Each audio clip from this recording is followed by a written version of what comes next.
From the macabre minds of Laughing Devil Production comes another story from the Nightshade Diary. You know what that means. Check under the bed and make sure no one or nothing is there. Is the closet door securely shut?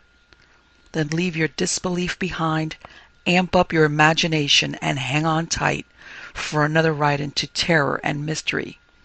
And like all good horror stories, just imagine it's a dark and stormy night. And remember, screaming like a little girl is permitted.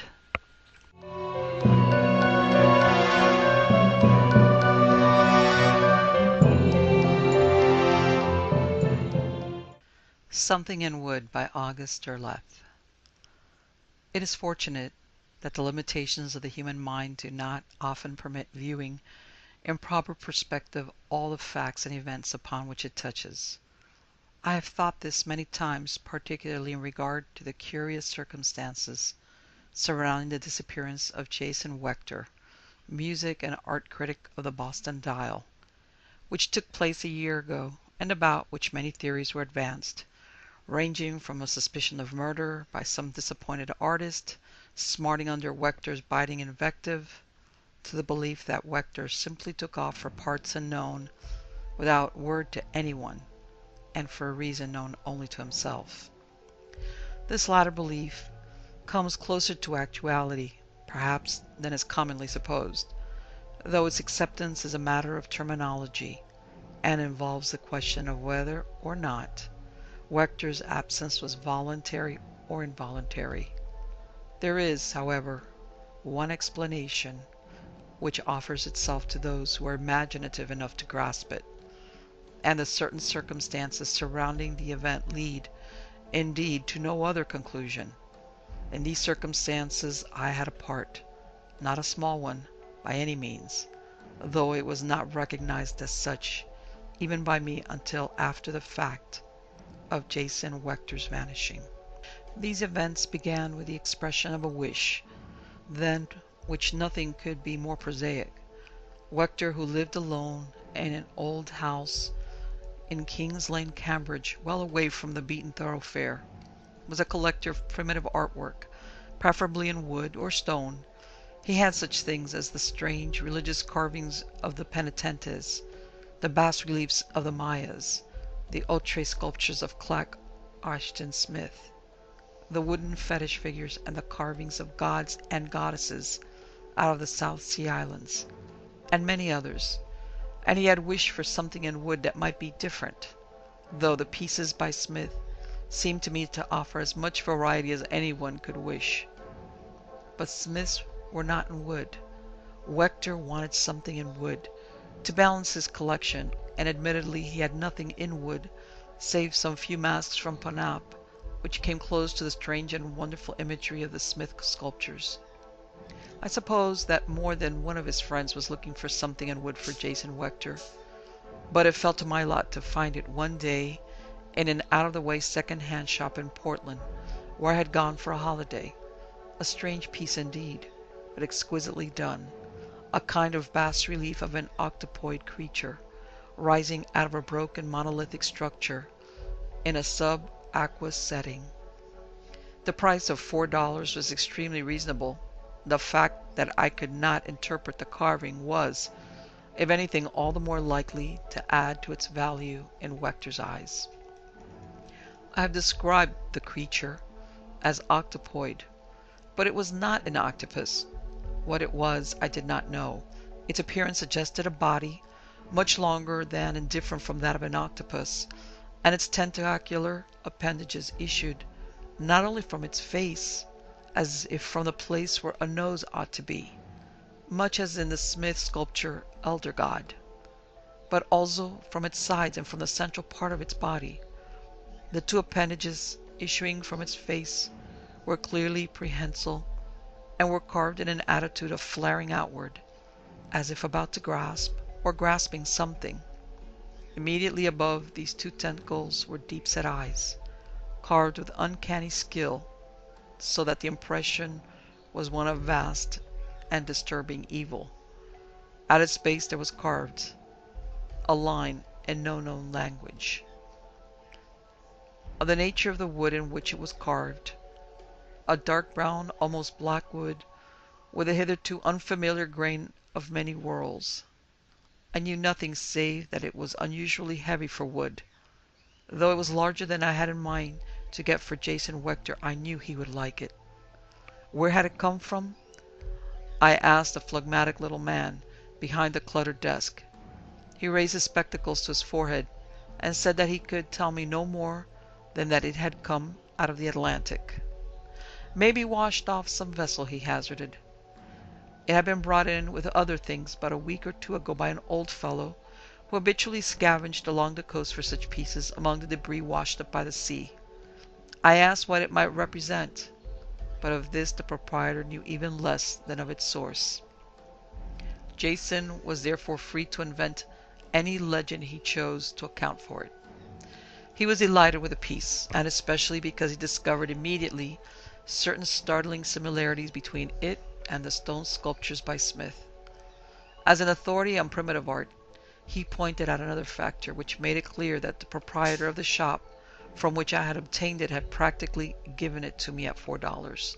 Certain marks which indicated that the piece had been made by tools far older than those of our time, or indeed of the civilized world as we knew it.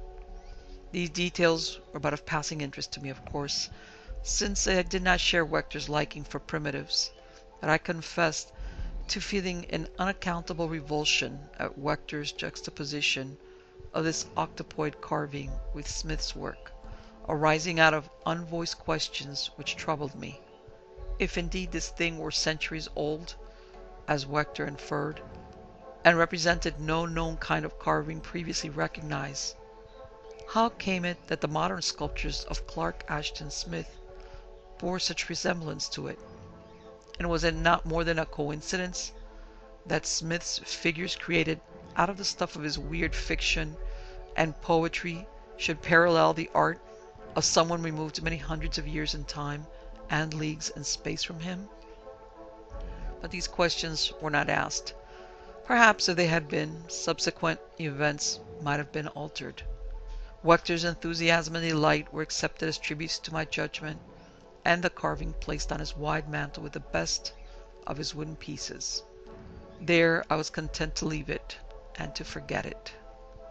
It was a fortnight before I saw Jason Wecter again, and I would perhaps not have seen him immediately on my return to Boston if it had not been for my attention being called to particularly savage criticism of a public showing of the sculpture of Oscar Bodoga, whose work Wecter had given a high praise only 2 months before. Indeed, Wecter's review of his show was of such a nature as to excite the disturbed interest of many mutual friends.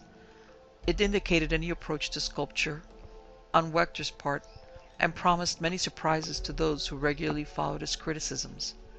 However, one of our mutual acquaintances, who was a psychiatrist, confessed to some alarm over the curious allusions manifest in Wecter's short but remarkable article.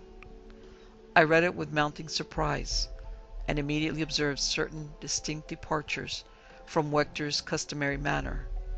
His charge that Bodoga's work lacked fire, the element of suspense, and pretense of spirituality was usual enough, but the assertions that the artist evidently had no familiarity with the cult art of a Hapi or Hamanoida, and that Bodoga might have done better than a hybrid imitation of the Panop school, were not only inapropos, but completely out of character. For Bodoga was a mid-European whose heavy masses bore far more similarity to those of Epstein than to the work of, for instance, Nestrovic, and certainly not at all to the primitives, which were such a delight to Wecter, and which had manifestly now begun to affect his judgment. For Wecter's entire article was studded with strange references to artists no one had even heard of, to places far in space and time, if indeed they were of this earth, and to culture patterns which bore no relation whatever to any at all familiar, even to informed readers. Yet his approach to Bodoga's art had not been entirely unanticipated, for he had only 2 days before written a critique of a new symphony by Franz Hobel, giving its initial performance by the flamboyant and egocentric Fadiletsky, filled it with references to the fluted music of the spheres and those piped notes, pre-duetic in origin, which haunted the ether long before mankind raised an instrument of any kind to hand or lips.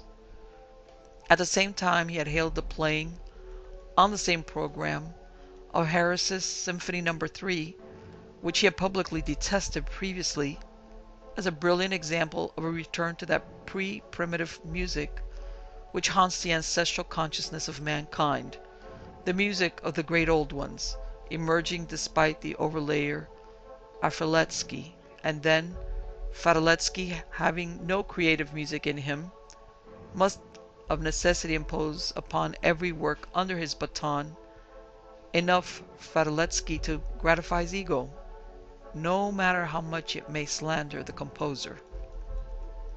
These 2 utterly mystifying reviews sent me in haste to Wecter's home, where I found him brooding at his desk, with the offending reviews and a sizable stack of letters, doubtless in protest, before him. "Ah, Pinckney," he greeted me, "no doubt you too are brought here by these curious reviews of mine." "Not exactly," I hedged. "Recognizing that any criticism stems from personal opinions, you're at liberty to write what you like, as long as you're sincere. But who the devil are Ahapi and Amnoida?" I wish I knew. He spoke so earnestly that I could not doubt his sincerity. "But I haven't a doubt that they existed," he went on, "just as the great old ones appear to have some status in ancient lore." "How did you come to refer to them if you don't know who they are?" I asked. "I can't entirely explain that either, Pinckney," he answered, a troubled frown on his face, "but I can try." Thereupon he launched into a not entirely coherent account of certain things which had happened to him ever since his acquisition of the octopoidal carving I had found in Portland. He had not spent a night free of dreams in which the strange creature of the carving existed, either in the foreground or ever aware on the rim of his dream. He had dreamed of subterranean places and of cities beneath the sea. He had seen himself in the Carolines and in Peru. He had walked by dream under leering, gambrel-roofed houses and legend-haunted Arkham. He had ridden in strange seagoing craft to places beyond the reaches of the known oceans. The carving, he knew, was a miniature, for the creature was a great protoplasmic being, capable of changing shape in myriad ways. Its name, said Wecter, was Cthulhu. Its domain was R'lyeh, an awesome city far under the Atlantic. It was one of the great old ones, who were believed to be reaching from other dimensions and far stars, as well as from the sea's depth, and pockets in space for re-establishment of their ancient dominion over Earth. It appeared accompanied by malforous dwarfs, clearly subhuman, which went before it, playing strange pipes, making music of no known parallel. Apparently, the carving which had been made in very ancient times, very probably before any kind of human record was kept, but after the dawn of mankind, by artisans in the Carolines, was a point of contact from the alien dimension inhabited by the beings which sought return. I confess that I listened with some misgivings, noticing which, Wecter stopped talking abruptly, rose, and brought the octopoidal carving from the mantel to his desk. He put it down before me. "Look at that carefully now, Pinckney. Do you see anything different about it?" I examined it with care, and announced finally that I could see no alteration. "It doesn't seem to you that the extended tentacles from the face are, let us put it, more extended?" I said it did not, but even as I spoke I could not be certain. The suggestion is all too often father of the fact. Was there an extension or not? I could not say then. and I cannot say now. But plainly Wecter believed that some extension had taken place. I examined the carving anew and felt again that curious revulsion I had first experienced at noticing the similarity between the sculptures of Smith and this curious piece. It doesn't strike you, then, that the ends of the tentacles have lifted and pushed out further? He pressed. I can't say it does. Very well. He took the carving and restored it to its place on the mantel. Coming back to his desk, he said, I'm afraid you'll think me deranged, Pinckney, but the fact is that ever since I've had this in my study, I've been aware of existing in what I can only describe as dimensions different from those we commonly know. Dimensions, in short, such as those I've dreamed about. For instance, I have no memory of having written those reviews. Yet they are mine. I find them in my scripts, in my proofs, in my column. I know, in short, that I and no one else wrote these reviews. I cannot publicly disown them, though I realize very well that they contradict opinions set down over my signature many times before this. Yet it cannot be denied that there is a curiously impressive logic running through them. Since reading them, and incidentally the indignant letters I have received about them, I have given the matter some study. Contrary to the opinions you may have heard me express previously, the work of Bogdoga does have a relationship to a hybrid form of early Carolinian cult art, and the Third Symphony of Harris does have a marked and disturbing appeal to the primitive, so that one must ask whether their initial offensiveness to traditionally sensitive or cultured people is not an instinctive reaction against the primitive which the inner self instantly acknowledges. He shrugged. But that's neither here nor there, is it, Pinckney? The fact is that the carving you found in Portland has exercised an irrationally disturbing influence on me, to such an extent that I am uncertain. In other words, I'm not sure whether it has been for the best or not. What kind of influence, Jason? He smiled strangely. Let me tell you how I feel it. The first night I was aware of it was that immediately after you left it here. There was a party here that evening, but by midnight the guests were gone, and I was at my typewriter. Now then, I had a prosaic piece to do, something about a little piano recital by one of Fradolitsky's pupils, and I got it off in no time at all. But all the time I was aware of that carving. Now, I was aware of it on two planes. The one was that on which it came into my possession as a gift from you, an object of no great size, and clearly three-dimensional. The other was an extension, or an invasion, if you like, into a different dimension, in relation to which I existed in this room against the carving as a seed to a pumpkin. In short, when I had finished the brief notice I wrote, I had only the odd illusion that the carving had grown to unimaginable proportions. For a cataclysmic instant I felt that it had added concrete being, that it was reared up before me as a colossus against which I stood as a pathetic miniature. This lasted but a moment, then it withdrew. Note that I say it withdrew. It did not just cease to exist. No, it seemed to compress, to draw back, precisely as if it were drawing out of this new dimension to return to its actual state as it must exist before my eyes, but as it need not exist before my psychic perception. This has continued, I assure you. It is not an hallucination, though I see by your expression that you are thinking I've taken leave of my senses. It was not as bad as that, I hastened to assure him. What he said was either true or it was not. The presumptive evidence, based on the concrete facts of his strange reviews, indicated that he was sincere. Therefore, for Jason Wecter, what he said was true. It must therefore have meaning and motivation. Postulating that everything you say is true, I said at last, cautiously, there must be some reason for it. Perhaps you're working too hard, and this is an extension of your own subconscious. Good old Pinckney, he exclaimed, laughing. Or if it is not, it must then have some motivation from outside? His smile vanished. His eyes narrowed. You concede that, do you, Pinckney? Presumptively, yes. Good. So I thought, after my third experience. Twice I was perfectly willing to lay to sensory illusion. 3 times, no. The hallucinations experienced as a result of eye strain are seldom as elaborate as that. Tend to be limited to imaginary rats, dots, and the like. So then, if this creature belongs to a cult, in that it is the object of worship, and I understand that its worship extends into our own day, though secretly, there seems to be but one explanation. I return to what I said before.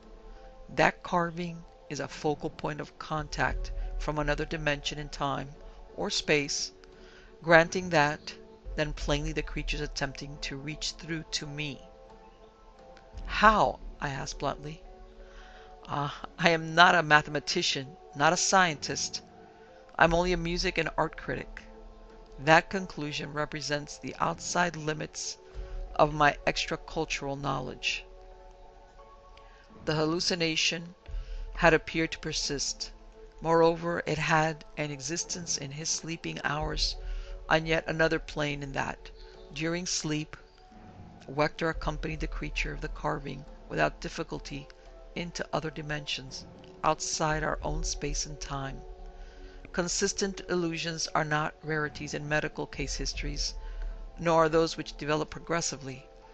But such an experience as Jason Wecter's was clearly more than illusory, since it extended insidiously into his very thought patterns.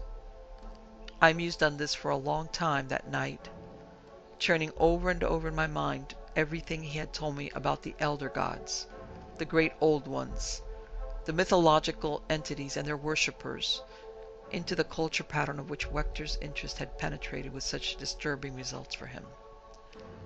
Thereafter, I watched the dial apprehensively for Jason Wecter's column. Because of what he wrote in the intervening 10 days before I saw him again, Jason Wecter was soon the talk of cultural Boston and the surrounding countryside. Surprisingly, by no means all the talk about him was condemnatory, though the expected points of view were present.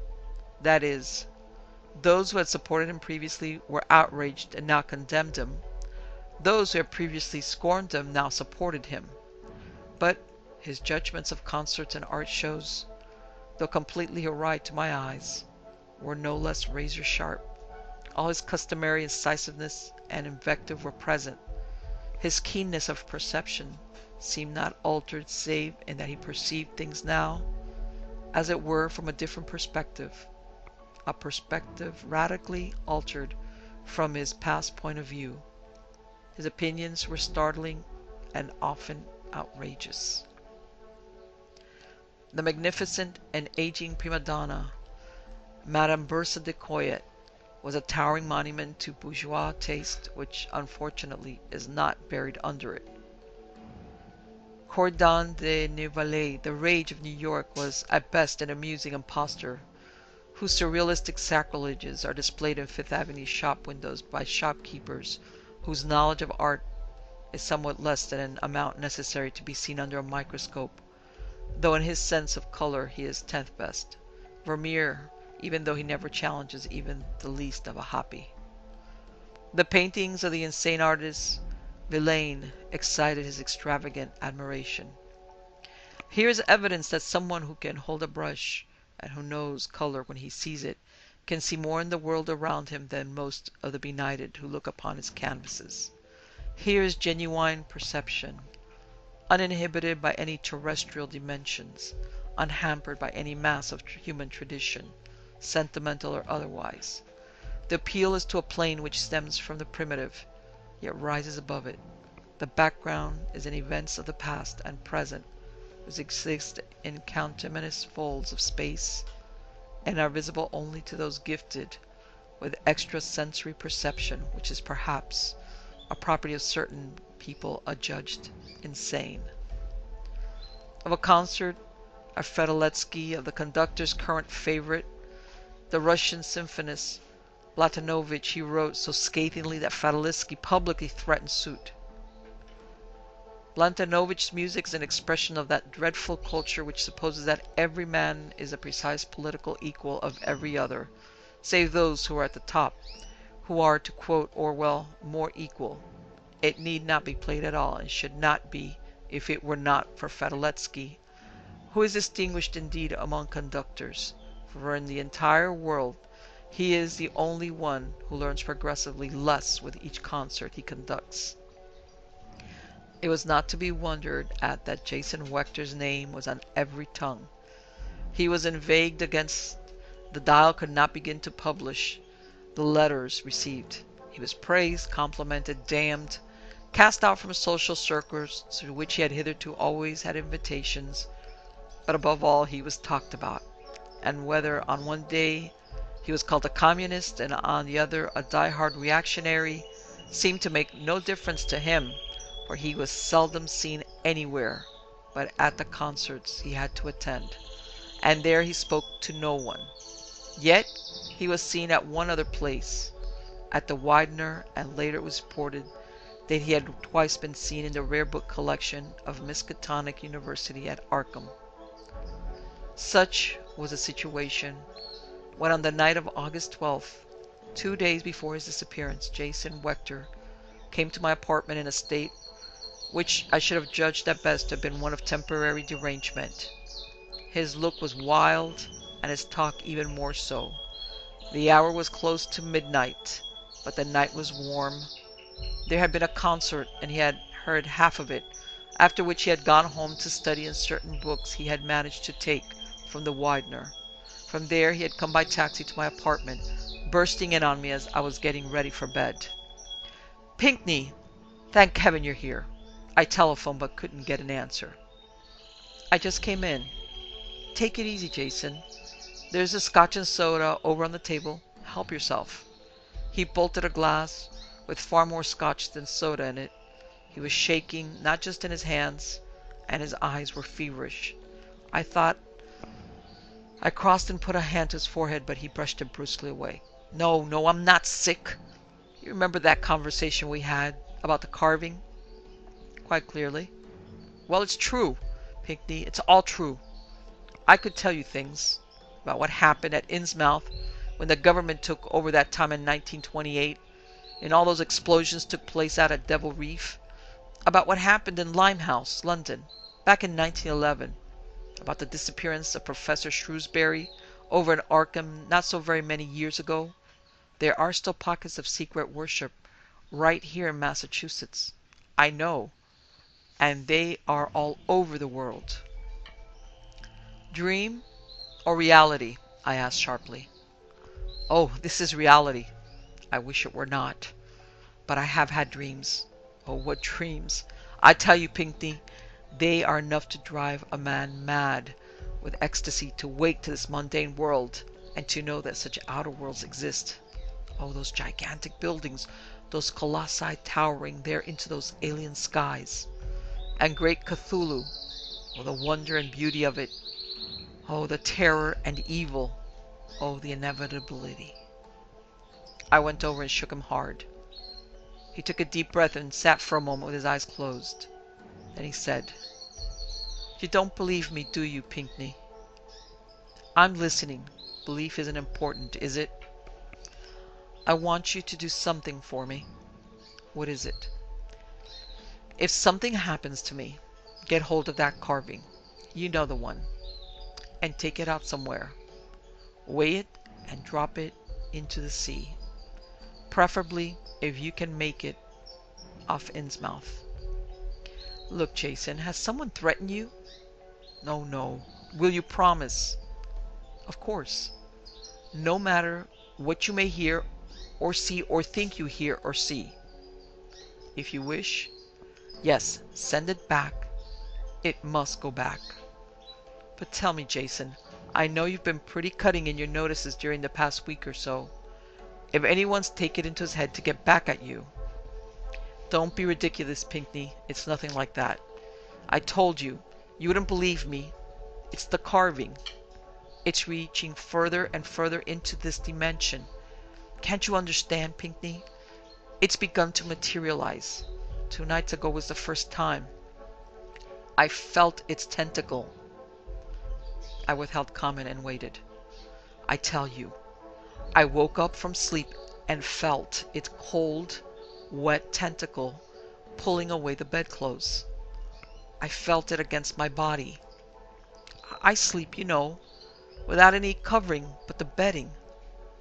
I leapt up, I put on the light, and there it was, real, something I could see as well as feel.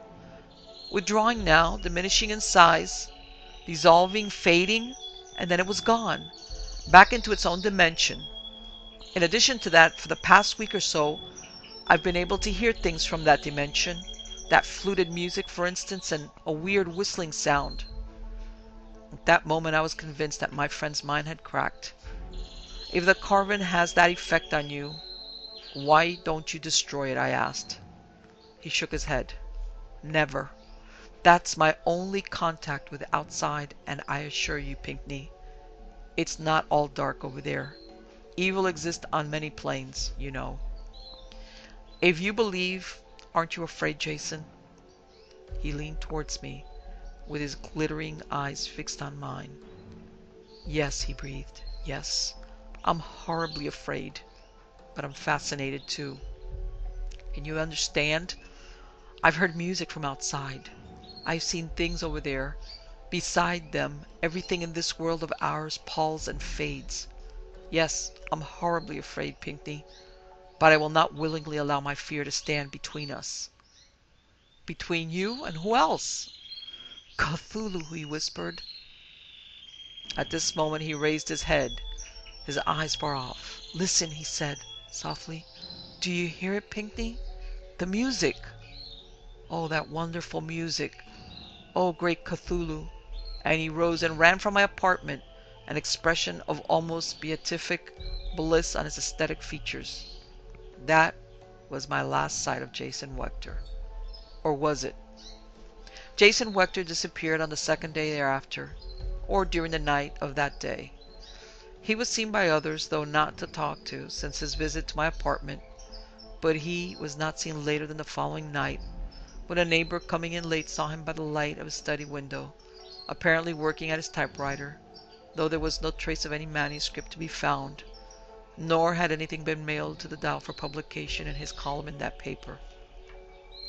His instructions, in case of any untoward accident, clearly called for my ownership of the carving, described in detail as that of a sea god Penape origin. Quiet, as if he had wished to conceal the identity of the creature depicted there. So presently, with the sanction of the police, I repossessed my property, and prepared to do with it as I had promised Wecter I would do, though not before I aided the police in substantiating their deduction that none of Wecter's clothing was missing, that he had apparently risen from his bed and vanished stark naked. I did not particularly examine the carving when I removed it from Wecter's house, but simply put it into my capacious briefcase and carried it home, having already made arrangements to drive to the vicinity of Innsmouth on the following day and throw the object, duly weighted, into the sea. That was why it was not until the last moment that I saw the revolting change which had taken place. It should be borne in mind that I did not actually see anything in the process of its taking place, but there is no gainsaying the fact that I did on at least 2 occasions previously carefully examine the carving in question, and one of those times was at that special behest of Jason Wecter to observe fancied alterations which I could not see, and what I did see I must confess to seeing in a rocking launch, while I heard a sound which can only be described as of someone's calling my name as from an unfathomable distance, far, far away, a voice like that of Jason Wecter, unless the excitement of that moment served to derange my own senses. It was when I took the already weighted carving out of my briefcase, sitting far out to sea off Innsmouth in the launch I had borrowed, that I was first aware of that distant and incredible sound which resembled a voice calling my name, and which seemed to come from below me rather than from above. And it was this, I am certain, which halted my action long enough for me to look once again, however fleetingly, at the object in my hands before it was flung forth to sink out of sight beneath the gently rolling waters of the Atlantic. But I have no doubt about what I saw. None whatsoever. For I held the carving in such a manner that I could not miss the outflared tentacles of the thing portrayed by that unknown ancient artist, could not miss seeing that in one of the hitherto empty tentacles there was now clasped the tiny, unclothed figure, perfect in every detail, of a man, whose aesthetic features were unmistakably familiar. A miniature of a man which existed in relation to the figure on the carving, and Jason Wecter's own words, recurring with horrible finality there in that boat, as a seed to a pumpkin. And even as I flung it forth, it seemed to me that the lips of that miniature man moved to the syllable of my name, and as it struck the water and sank below, I seemed to hear that faraway voice, like the voice of Jason Wecter, drown my name, horribly gasping and gurgling, with but one syllable enunciated, and the other lapped up in the fathomless water of Devil Reef.